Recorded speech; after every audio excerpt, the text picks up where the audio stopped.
Hey everybody, it's Margot. Guys, I'm such a fucking actress. And Lydia. Strong black woman over here. But you already know why we're here. Pop off, sis. I went commando on public transportation, huh? Oh my god. I love a good lazy river. Because I'm lazy and I like water. Pop off, sis. Guys, I'm not gonna lie, I'm kind of hungover right now. The content you may not want, but deserve. Pop off. I think I popped off about that. You popped off. Pop off, sis! Hello. Welcome back, everybody. Welcome back, everybody. I love the way you say that. Hi, everybody. Hello. It's been 2 weeks since we've seen you, and so much has happened. I have to say, this is like the most eventful 2 weeks, I think, of quarantine.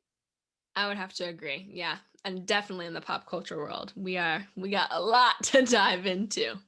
We got a lot. It's a lot to unpack, but let's start off, as we always do, with our roses.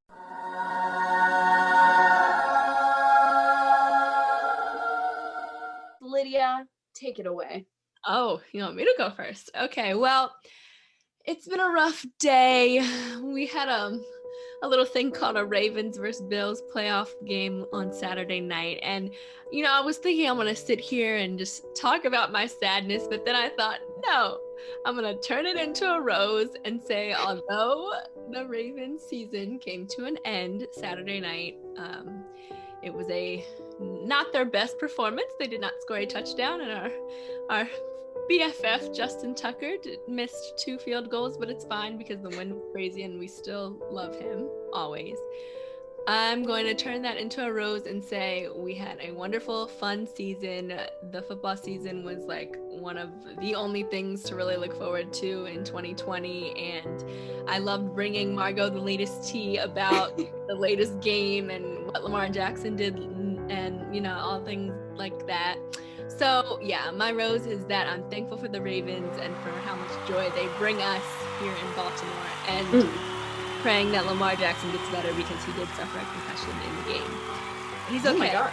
He's okay, but yeah, so thank you, Ravens. Raven fan always over here. What is your rose, Margot? Well, just before I jump into my rose, I have to say that your team, the Ravens, played very valiantly, and they went to extreme lengths, even shitting themselves in order to get as far as they did. So I'm rolling my eyes. For anyone just listening, I'm rolling my eyes. They played well, though, and they got really far. So that's definitely something to be proud of. Go Ravens. I don't follow football, but, if I did, I would root for them, for you, Lydia. Thank you. My rose is also like a bit of like a twist, turn something bad into something good. Essentially, I am slowly learning to be more kind to myself as a person. I definitely, as I think many of us do, suffer from imposter syndrome. I want to be an actress. And this week I was making some self-tapes that I had to submit. And I was watching all of them and I was like, these all suck. I suck. These are terrible. I'm horrible. But then I filmed a good one and I was like, wow, I'm so amazing. I'm so great. Meryl Streep over here. And I think what I'm learning slowly is that, listen, none of them sucked. And the good one was probably not like Meryl Streep, but overall, you just have to be kind to yourself because we are our own worst critics, worst judges. We judge ourselves a lot, and we just got to be more kind. And I'm learning that slowly but surely, which is a positive thing. I love that, Rose. And good, because you are a good actress. You are Meryl Streep in your own way, Margot Trouvé. Okay. Oh. And yeah, imposter syndrome.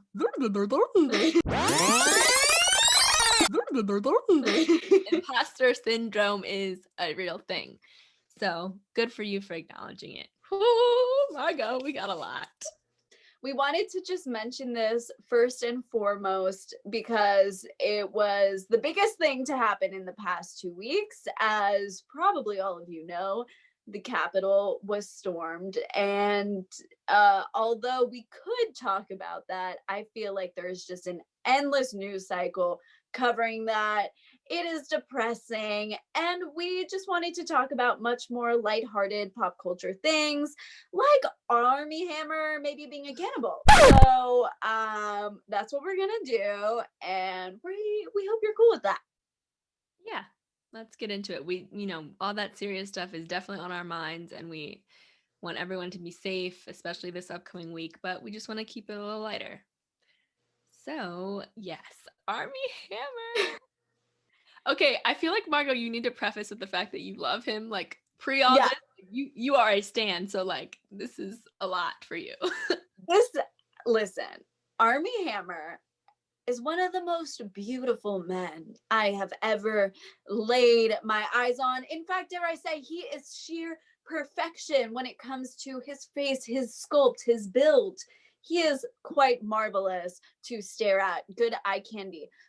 And not only that, but he is an amazing actor. I mean, seriously, Call Me by Your Name, The Social Network. He is just a talent.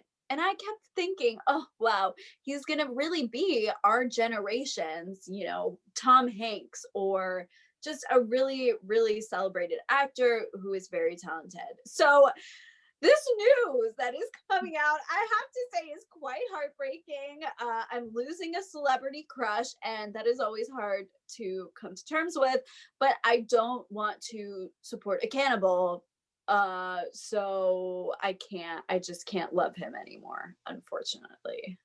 It's sad, but you're going to come to terms with it. There will be a future non-cannibal Armie Hammer for you to stare at and love. So it'll be okay. So basically, there are a lot of DMs that have come to light that have revealed such said cannibalism, right? Mm-hmm. Yeah. Okay. The tea begins with last week. A set of DMs were released on Twitter. These DMs were very vulgar. They were from Armie to multiple young women, and they talked about cannibalism, BDSM, rape.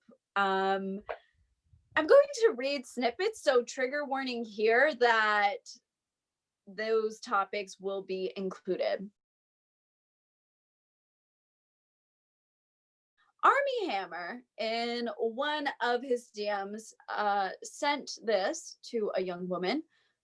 Oh my God, that just made me so hard, and it makes me confused as to why. Is that even possible? So hard. Thinking of holding your heart in my hand and controlling it when it beats. I am 100% a cannibal. I want to eat you. Fuck. That's scary to admit, B. I've never admitted that before. I've cut the heart out of a living animal before and eaten it while still warm. What? Why do you have to add while still warm? What the fuck? What? Sorry, were you done? I'm sorry. What the fuck? Oh, well, that was just like that. I think that's probably one of the most shocking, and the one that actually admits to cannibalism and wanting to do that to someone. It's very vulgar, it's very grotesque, and it is very off-putting, dare I say. Another one, and this one is very vulgar, so just, you've been warned. This was to a different young woman. Every time I have fucked someone in the ass since you, the only way I can come is if I pretend I'm fucking you in the ass. The woman responds, really? He responds, yes. She responds, why is that? He says, it's incredibly frustrating. I don't know. You were the most intense and extreme version that I've ever had. Raping you on the floor with a knife against you. Everything else seemed boring. You crying and screaming, me standing over you. I felt like a god. I've never felt such power or intensity. Oh my God. Wait. Yeah. What? So right, he's also admitting to rape and admitting that he enjoyed it and felt like a god while doing so. Yeah, admitting essentially it's like the greatest feeling he's ever gotten. Yeah. Sorry, I just don't even know, like, and also like, if I mean, we'll show you what he looks like, but if you do a quick Google, like he's like Margot said, he's beautiful. And why is it always like he's like Ted Bundy vibes. The most beautiful men are the sickest in the head. This is crazy. It's crazy. And when these DMs first leaked, I was so sure it was fake. Because, you know, it's really easy to fake a DM and you just Photoshop it, which I have to say isn't the best reaction, right? Like, why can't we just believe women? Why do we always think it's lying? But I don't know. There are crazy people who are super obsessed with celebrities out there. They'll lie about stuff. And that's just where my head went. And so I really wasn't giving it like much power. I hadn't really looked that much at it. That is until Armie, who was filming a movie with J-Lo, this movie coming up called Shotgun a Wedding, he decided to straight up leave the production. And that was like a week after these had dropped. Now, if these DMs had been fake, like completely fake, why would he feel the need to leave and be with his family unless he thought that it was going to lead to more allegations coming out? I mean, I feel like leaving was like an admission of guilt. Yeah. Or at least something has truth to it, because right, why would he leave? Why would he give in any way? He's a celebrity. He should be used to fake rumors, you know? Like, yeah. Has J-Lo said anything about this, or any other cast members? Have they spoken out? Not that I know of. He did say in a quote that Lionsgate is supporting him in the decision to go home, but this was a few days ago. So since then, more stuff has come out. Okay. And I do not think, and in good reason, this man will ever recover from this, because it only gets worse. It only gets worse. Wow. There's more? Oh, there's more. Okay. So first of all, something to note is that he is in the process of divorcing his wife of 10 years, Elizabeth Chambers. That was a process that started in July, and they have 2 children together. I also want to say their children are like 4 and 5. They're really little. So for him to go home because he says he wants to protect them and be with them, I get it. But also, like, how are they really going to understand anything that's going on? So true. I mean, they don't know. They're too young. Like, unless people are harassing them on the street. Right. Like maybe he feels like if the paparazzi is too intense for her to handle on her own with the kids out in public, he needs to be there. But I don't know. I mean, also you said we don't know who these DMs are with, allegedly. Okay, because it sounds like he's talking to an ex-girlfriend or something. Right. Yeah, it sounds like he has a history with these people. Right. Okay. Sorry, but I don't know. They didn't want to reveal who they were. Obviously, understandable. So since those DMs have come out, one of Armie's ex-girlfriends, who he has dated and broken up with in the period since July, that he has been single or in the divorce process. It was this woman named Courtney Vucekovic. Can't say her last name. She's a Dallas-based app founder. And she said that he is, quote, a very dark, twisted person. She said that he was really into saying things that were disturbing, like, quote, he wants to break one of your ribs and eat it, like barbecue it and eat it. What? It's not funny, but like, I don't know how else to react, but be like, this is the most absurd thing I've ever heard. Yeah. And this is like really bad timing for me to say this, but like, he's lucky the First Amendment's a thing, because like, yeah, what, you know, like if your words could incriminate you in this country, then this would be enough. This would for sure be enough. He also allegedly, says the ex-girlfriend, he wrote and signed and dropped off a note with her concierge that said, "I'm going to bite the fuck out of you."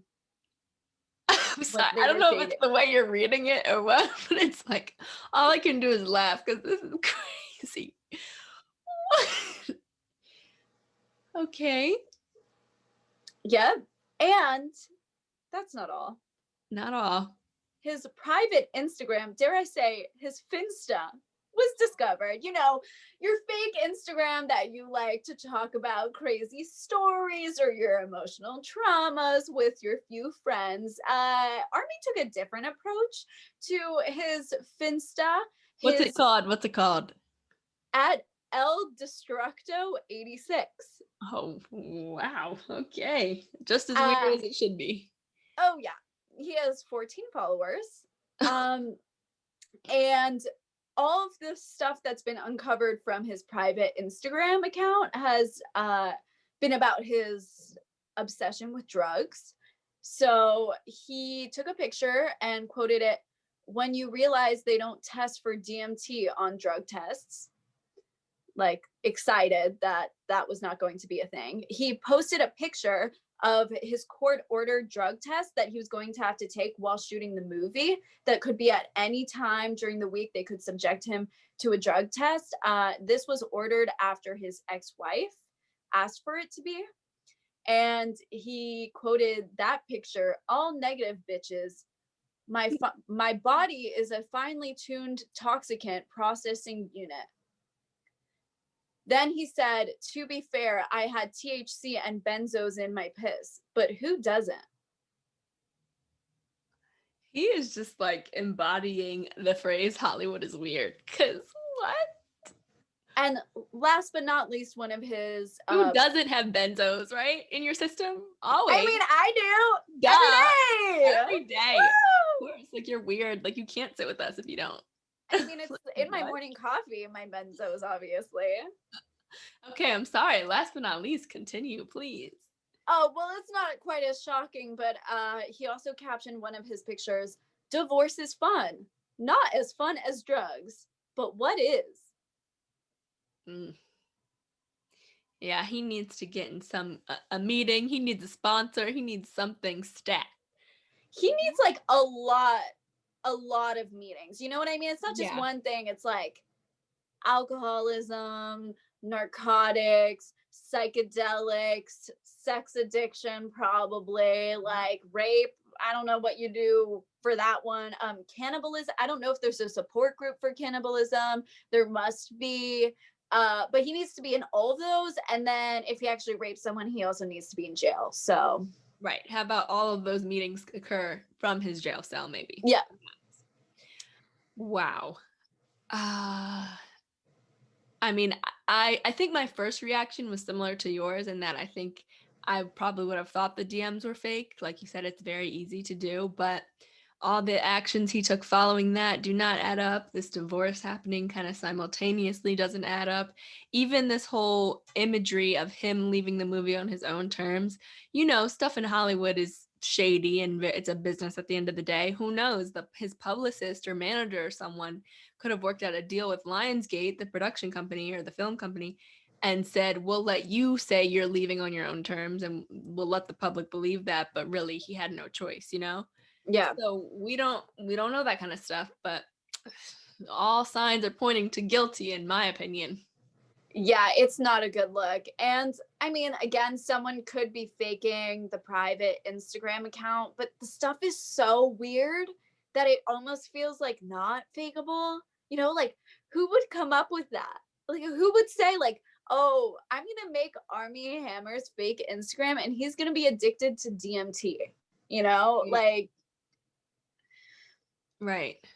I think it's not a good look, and I am just waiting to see if there are more women who come out because they're slowly trickling out. So, Armie Hammer, you gotta go, man. You you got to figure that out. Oh, I forgot to add that people now are going through his old movies and finding moments that like are now weird if you know that he's a cannibal. And it's actually kind of funny. There are all these articles online where he's just like doing something normal in a movie and then you're like, oh my god, he's doing some. That's so funny. Wow. Yeah, you're right. He needs to go, and it's sad because he's such a talent. Why does that always happen? I don't It's like know. all the most talented people who end up being crazy. I know. I mean, I think there's some sort of linkage there, you know, the creative minds sometimes are just, there's a lot going on up there. There's a Oh lot. god, am I next? No. Stay sane, Margot. Please do not eat anybody. Please don't eat any freaking animals and hold the beating warm heart in your hand. You know, my dog's upstairs and I was really thinking about it, so Please don't let it be your own dog if you do consider it. oh my god, that's so messed up. I can't So, believe I just Can't you not even, like, it's so crazy that you can't, like, I'm not thinking of it as like a real thing that he did, because it's just like I can't even, it's fake. It sounds fake.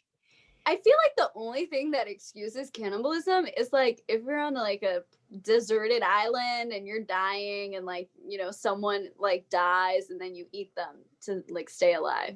Right. Yeah. But in that case, you don't want to do it. You just have to eat them so you don't die. Literally, it's for survival. It's not like you're not enjoying that. Okay. Weird. He's weird. He needs to go. Gross. Oh, okay. Well, we're moving on to what we'll discuss as another cancelable offense. We'll see. So, Hillary Baldwin / Hilaria Baldwin, whatever, depends on the day of the week. You might have heard her name in the news lately. She's Alec Baldwin's wife. They have like 5 or 6 kids. She keeps popping them out, and like the next day she's skinny again and is like, oh my god, I work out. She's been in the news lately for basically she's getting heat because it's come to light that she is from Boston. She's a full American born and raised woman, but she's presented herself in the media as someone that is of Spanish descent, who has parents from Spain, who speaks fluent Spanish, all that. But, you know, as the internet does, it did the digging, and she is, like I said, from Boston. Her parents are not from Spain. They recently retired and relocated to Spain, so she goes to visit them there. But over the years, as she's been married to Alec, she's done guest appearances on shows with like a very heavy Spanish accent. She's actually seen, it's a viral clip now of her doing a cooking segment on a television show, and she forgets what the word for cucumber in English is. She's like, she's like, wait, how do you say it again in English? And then she goes, oh yeah, cucumber. Like, it just like she was trying way too hard, but the point is like it's never like she didn't speak English. English was her first language. She's done 2 like really long Instagram reel type videos to like explain her side of things, and she doesn't really apologize. She's actually quite the opposite and has said things like, you know, I'm not going to apologize for being who I am. I'm a mix of things. I think we should celebrate that. We're all mixes of things, and you know, I'm proud of my heritage and I'm proud of, you know, my descent, but like she also says like, yeah, I'm from Boston, but like never says like I didn't say I wasn't. So it's just like part of me is like, this is dumb. Why do we even care? We got way more shit going on in the world. But also it's like why choose to lie about something like this? Like, you're in the public eye. We're gonna figure it out. Like is this for publicity? You don't need publicity. You're married to a very famous actor, and a very famous actor from a very famous family. Like, just why, I guess. And so, Margot, I want your thoughts, and then we'll connect it to Rachel Dolezal. Well, it's like really odd. First of all, like, you know, I watched one of her Instagram reels and she was talking about how you can totally be from 2 places at once, and how, you know, she wasn't born in Spain, but she spent a lot of time there, so she felt like she was adopted into the culture. Okay, yeah, like you can totally live somewhere a long time and identify with parts of the culture because you've experienced them. Like, you eat a lot of Spanish food and you learn the language because you spend a lot of time there. But then why would you create a fake accent and change your name to something that would seem more Spanish unless you're trying to like paint yourself as like exotic or something, you know? And I feel like it just says so much about Hollywood and celebrity culture and pop culture that she felt the need to like showcase herself while kind of like appropriating someone else's culture. It just doesn't make sense. Like, if you really are just Hilllary from Boston, then why aren't you presenting yourself as Hilllary from Boston? Like, what? It doesn't make sense in my mind. I don't get it. And the fact that she hasn't been like, oh, I get why this is strange and wrong and could be seen like really horribly, but has just continued to say like, I didn't do anything. I didn't lie about being Spanish for like my entire adult career, even though she did. I don't know, man. It's strange. And it's like, why? It's just why? Questions. I only have questions. Exactly. I'm 100% with you. It's just why. And I've listened to a couple news reports and podcasts talking about it, and that's their same thing. They're like, it's just random for you to do this. Like, what was the point? So, yeah. And so other commentary that has come up is comparing her to Rachel Dolezal. Dolezal, her name is weird to say. Or hard to say. Sorry, not weird. Rachel Dolezal is the woman from a few years back who was like revealed that she was a white woman, but was passing as black. She's actually the former NAACP chapter president in Spokane, Washington, and she like wanted to pass as black. Like, she came off to people. She said she was a black woman, and then these pictures of her resurfaced from her childhood with her light white skin, her long blonde hair, like what she is, a white person born from white parents. So she got a lot of shit. Like you remember when this was in the news? Like, oh yeah, canceled as canceled can be. She was quoted. She would say like, "I identify as black." So I remember at the time there was a lot of talk of like comparing her to what Michael Jackson did, but like, I feel like Michael Jackson, like everyone knew he is a black person. He was a black person, right. you know, like he never tried to identify as white. He lightened his skin, which is, you know, you could argue all that, but like, it's not the same. But people are now comparing what Rachel did to Hilllary, and if there's any sort of similarity, like if it's on the same level. So yeah, my question to you is, do you think it's on the same level of offense? I kind of, I don't know yet, so I want to hear what you have to say, and then I don't know. I feel like correct me if I'm wrong, but I don't know that Hilaria, whatever she passed her name as, Hilllary. I'm calling her Hilllary from now on because yeah, that was what honestly, she was born as. I don't know that Hilllary was like the chapter of, or the president of some sort of like Latinx organization, or, you know, Spanish culture something. So I feel like it's just weird that she would try to like capitalize on this culture in this way, whereas I feel like Rachel totally was super wrong and like tried to get all of these benefits from passing herself off as a black woman, which just like is, I don't know. I don't think I'm making any sense right now, but I'm saying I don't think they're equal offenses, but I think what Hilllary did is appropriating culture. Got you. Yeah. Yeah. I definitely agree with you on like there is a difference in the fact that Rachel kind of like wanted to be a part of black culture and black things and like purposely went out of her way to do that. Yeah. So, like, to me that made everything worse, you know, when the truth came out. And yeah, I think Hilllary, it's different because she was presenting herself that way, but like, and the appropriating was in there for sure, but it's not like you said, to our knowledge, that she was like the chapter president of any sort of Latinx organization. There was some commentary that Hilllary did kind of possibly take away certain job opportunities maybe from a woman of Latin descent, like, because even I think before she was married to Alec Baldwin, she was like trying to build her social media and get like segments for like health and fitness on TV shows and stuff. And I don't know, like I feel like that wasn't based on that she was like a young Latin woman. Like hopefully that would be on her talent and her knowledge or whatever. So I don't know that correlation really, but yeah, I don't know yet if they're on the same level. It seems like Hilllary doesn't have any remorse. That's the only thing I want. Yeah.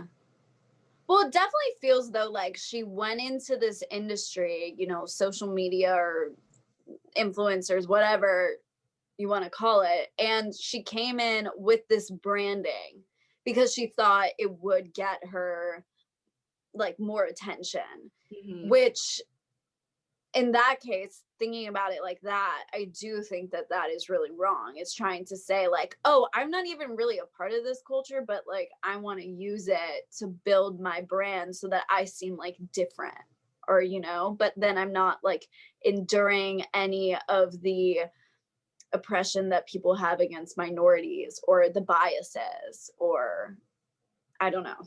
Yeah, that's kind of what Heather McDonald, who's she's an actress and she has a really popular podcast and she talks about pop culture and just things going on in Hollywood. And she said something like, it's almost like for Hilllary being, you know, a white woman just wasn't good enough for her. And she wanted to do something else that was quote unquote more fun and consulting. So yeah, we'll see how that unfolds. She's gone dark. Hillary's gone dark on social media. So I'm waiting for another reel. You know, we live for those long, controversial, like 10-minute apology videos. We love them. I feel like it's so much better than getting a YouTube apology, because the YouTube apologies will be like 50 minutes. And I'm like, no. Give me a real, like some good, solid 10-minute content that I can actually watch and not have to like speed through. Yeah, exactly.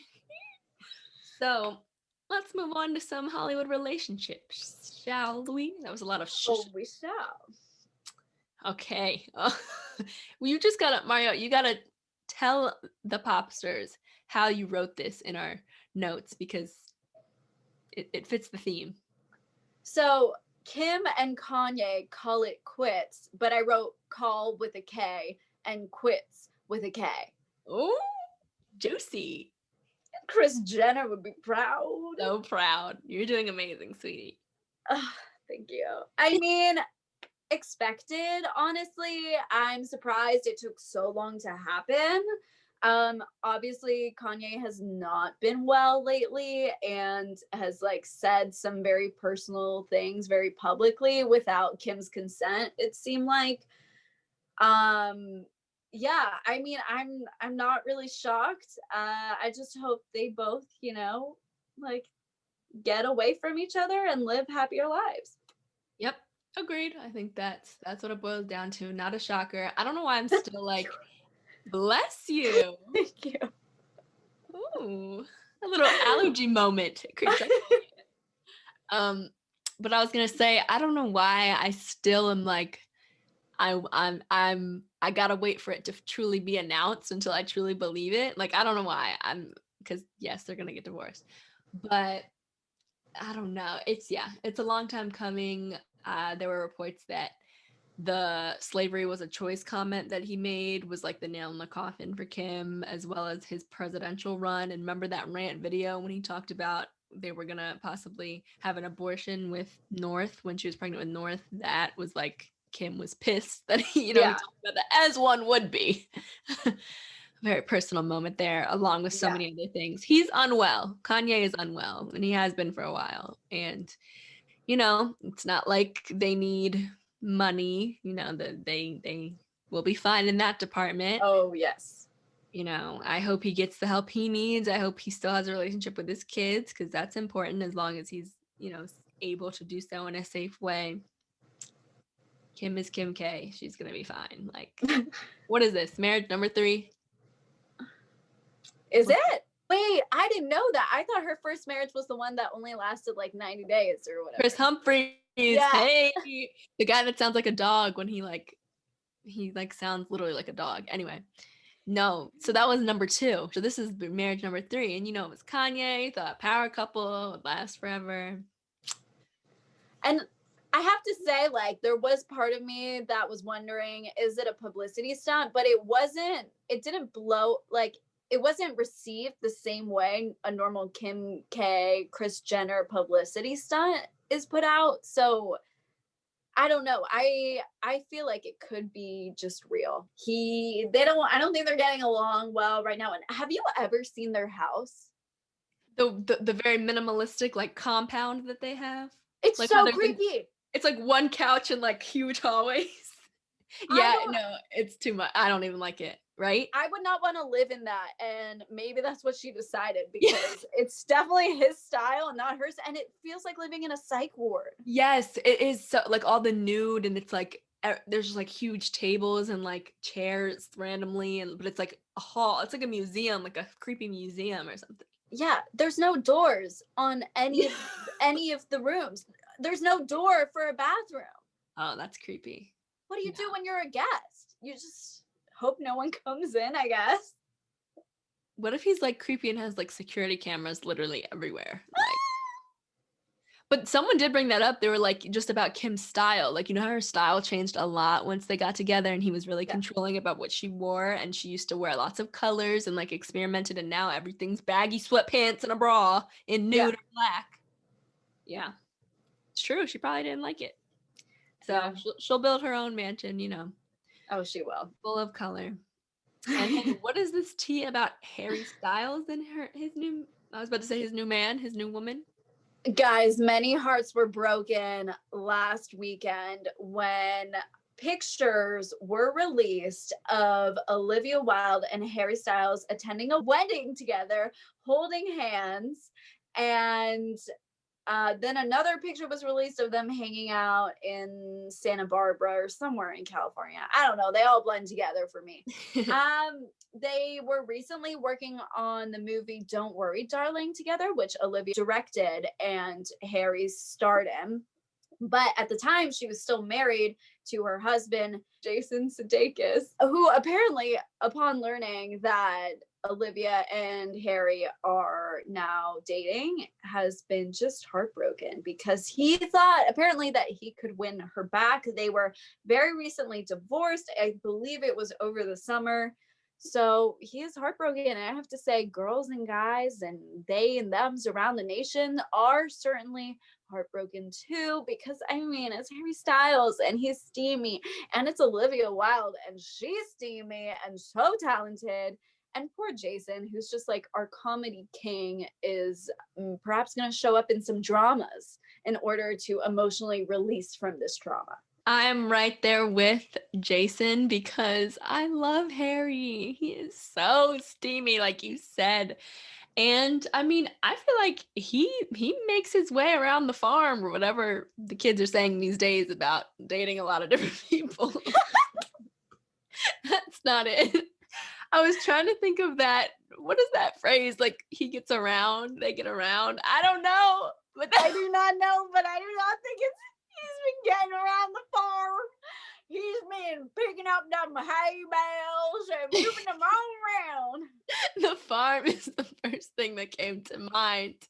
But yeah, whatever it is, he definitely has his girls, and Olivia is the latest. And he does. Do you remember there was a One Direction song called Olivia? So I'm just saying, art imitating life.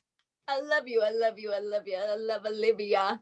Yeah. I live for you, I long for you, Olivia. Hey, hey. Okay. Yeah, I'm too obsessed with them, so I can't go down that road. Okay, sorry.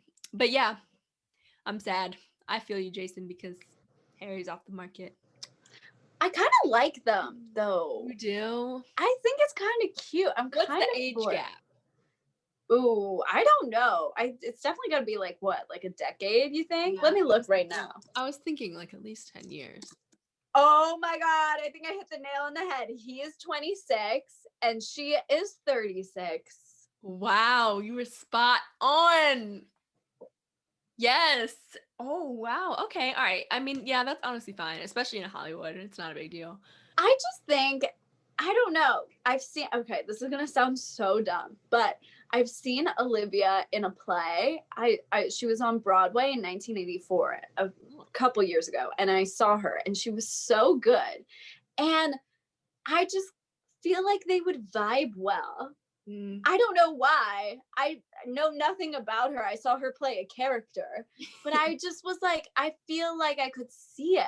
You know, he seems very kind of cheeky, but also down to earth. And I feel like she has similar, I'm funny, but I'm also very talented and can be very serious. And I could just see them like wearing flowy dresses together, you know, like frolicking in a field.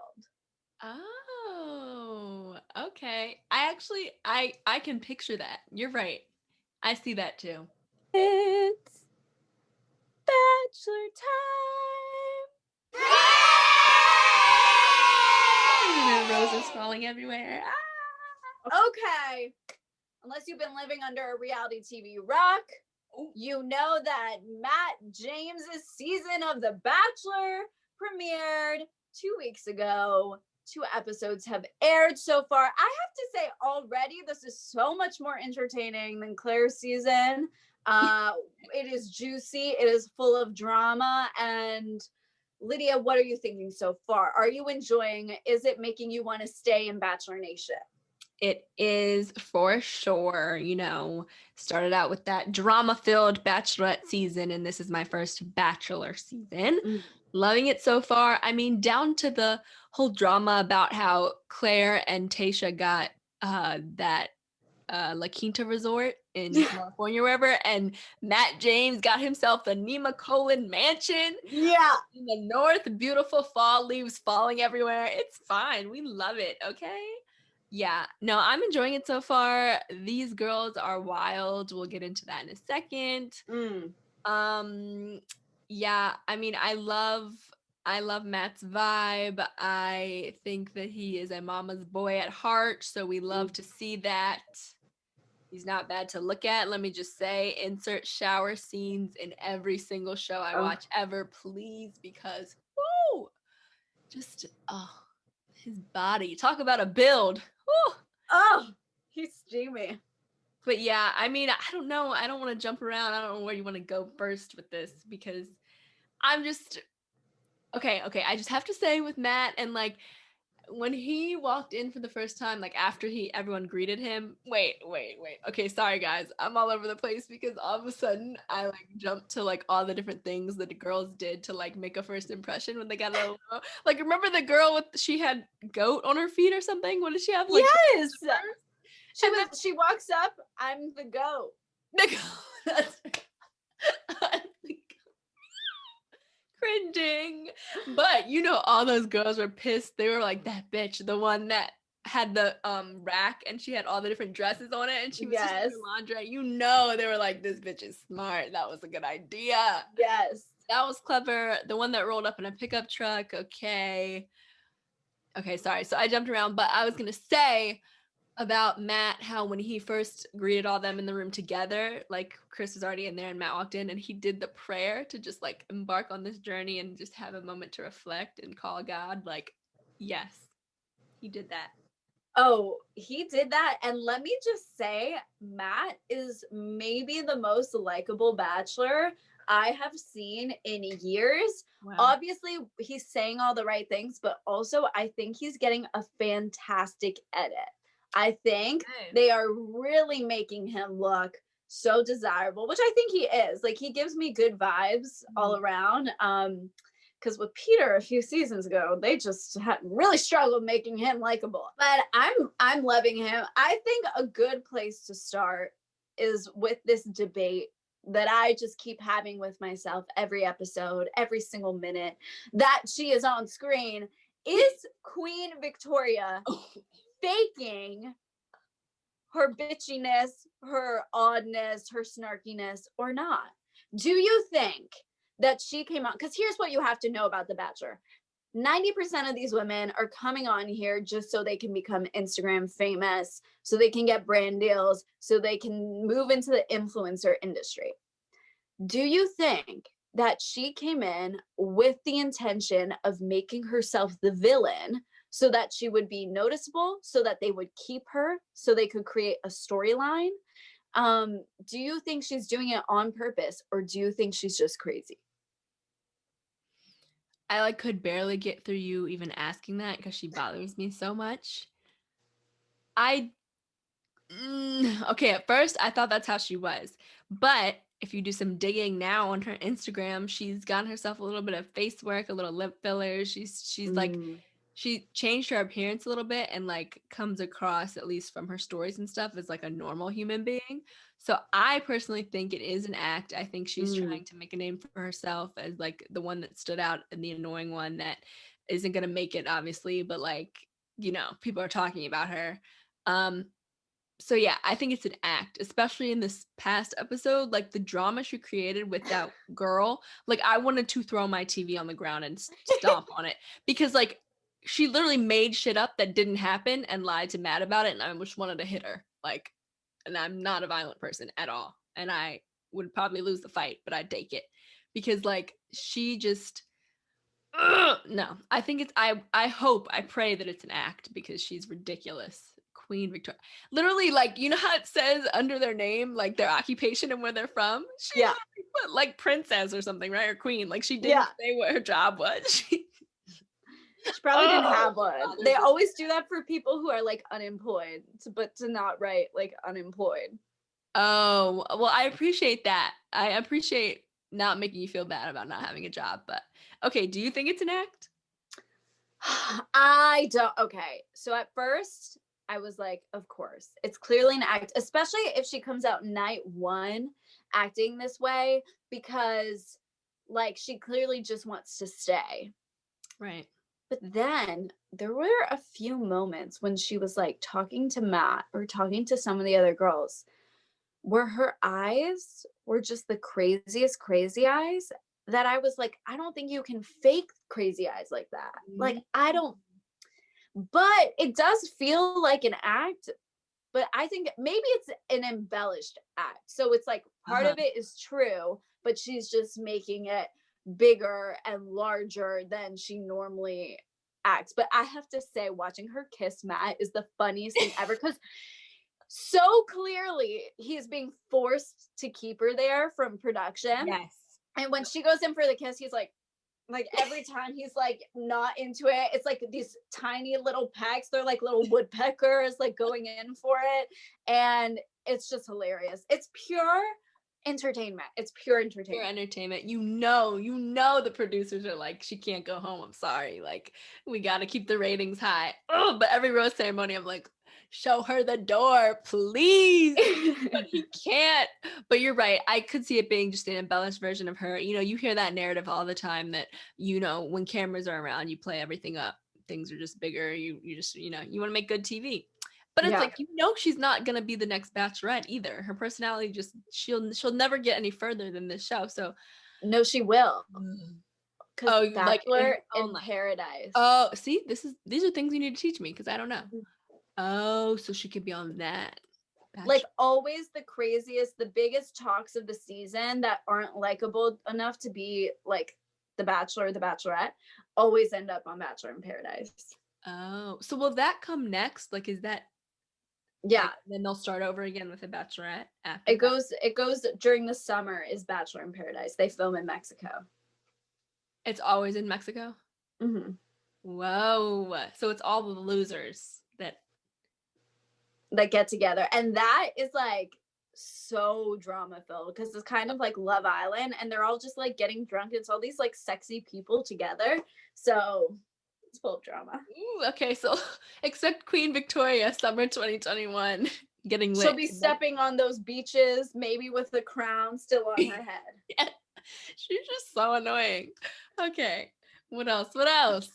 I need to talk about the group date of the last episode, where they did this date on Tayshia's season when it was her and Zach. They put them both in what they would wear on their wedding day, or, you know, wedding dresses, wedding attire. And they did a photo shoot. And then I was like, it's kind of weird, but it's cute. You know, they were just doing a little photo shoot one-on-one. This date in the last episode, which had like over 10 women on it, made every single woman dress up in a wedding gown and then take pictures with Matt, the Bachelor, as they were all watching one another, and they would just step up. And to me, it felt like, you know, those websites where you can like buy a Russian bride. It felt like that. I was like, he can just like take his pick. It just felt very creepy to me. I was about the fighting after, though, that they turned it into capture the flag. But yeah, that was cool. No, I agree. It was creepy. I feel like it's a bad vibe to like see your possible bride anyway and future husband like in the wedding attire. Like, you just don't do that, first of all. Second of all, Queen Victoria was back on her bullshit, of course, getting up in people's pictures. Remember, she like got in front of I think it was Mari when she was taking her pictures, and she was like, "It's my turn." Like, she's just so annoying. Everything goes back to her. But yeah, also honorary mention to Mari. I think that's her name. She is from Maryland. I struggle with the pronunciation of the city, Odenton. I don't think it's too far from Baltimore, but she's from Maryland. So I was like, hey, there's a Maryland girl on the show. Do you know Lydia, what? Do you want to go on the show? You were scaring me. Wait. What if we went undercover, you and I on the show? Wait, what? No, I'm so serious. I'm thinking about it, and I'm like, you would be perfect to go on the Bachelor. I want to be on camera, so that I would create shit. I wouldn't be Victoria, but I would be annoying. Wait. Wait. This has to happen. Wait. I'm thinking about it now. I am going to, like, you know how you, what? You're going to submit me? Yeah, you can submit people. I'm submitting you, Lydia. Okay. Why not? What else do I have to do? Well, I submitted my sister. Did I tell you that? No. Because we thought it would be, you know how they were like, there was the record number of girls submitted for Matt's season? I thought I was recommending her for that. No, it was way too late. So I guess I recommended her for a future Bachelor. We don't know who it is. Oh. But yeah, I mean, she hasn't heard anything, so fingers crossed. But that would be weird. Like, what if you submit me now and then we're both, what if we would be such good TV? That would be good TV. That'd be weird as fuck, but that would be good TV. That you might have some. Has there ever been sister? There were twins. There were twins one season. Yeah. See, okay, we're 10 years apart. That would be weird as hell. Oh my god! And then you guys like talk to each other like, I had my kiss with Brian today. And oh my god! We're both one-on-one with him. Like, I could see us having kids with him. Like. Oh, this is so good. I think I need to be a producer on The Bachelor because I'm going to orchestrate this. I mean, you got something there. That is an untapped market. I mean, that clearly has never happened other than twins, which is like, it's different. It's just like, okay, I feel like we need to address that on every single season of The Bachelor and The Bachelorette, people are always rewarded for like sharing their traumas and their sob stories. And it's kind of like a competition sometimes, like who can out sob story the other. But I have to say, for this season, because they always pick a theme to put around The Bachelor and The Bachelorette, this season's theme is literally vulnerability. It's who can be the most vulnerable, which is making Matt James be everybody's therapist. They're all like, literally, they sit down and they're like, yeah, this really hard thing happened to me. And he's like, oh, that must have been so difficult. And they say, yeah, you know, it was really hard. It really affected me. And then he says, oh my gosh, that's so terrible. Thank you for opening up to me. Here's a rose. You're right. It's true. Like the girl that's a journalist. I mean, her story was sad about her dad. Yeah. But also, okay, I'm not knocking. Like, she has such a sad story and inspirational about her parents or whatever. But like, she was scared to tell him, but she had already told us in her intro.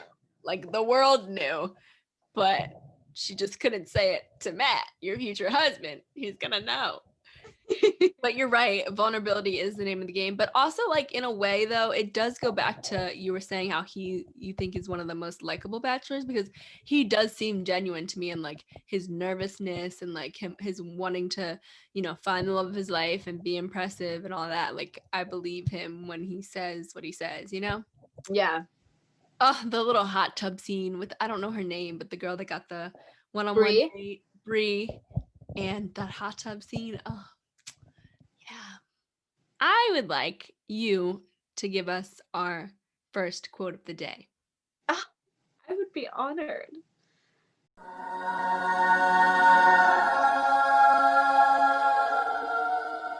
All right, this ties back to my rose. To fall in love with yourself is the first secret to happiness, by Robert Morley. Yes. And I actually changed my quote because I loved yours so much, and it really, truly goes with your rose. And mine is from the actress Jamila Jamil. We love her. It is an act of rebellion to love yourself, to accept yourself, to be content.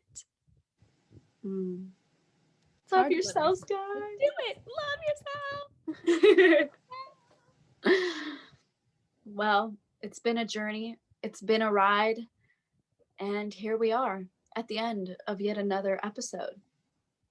We've arrived. Our destination. Yes, with the French accent. Oui, oui. Stay safe. Wash your hands. Stay inside. Do all the things. We have an exciting week coming up this Wednesday, January 20th. Wink, wink. Whoop, whoop. And we'll see you in 2 weeks. Bye, everybody. And that's the show. Stalk us on Instagram at popoffsis.podcast and check out our Pop Off Sis YouTube channel. We'll see you next time. Pop off, sis.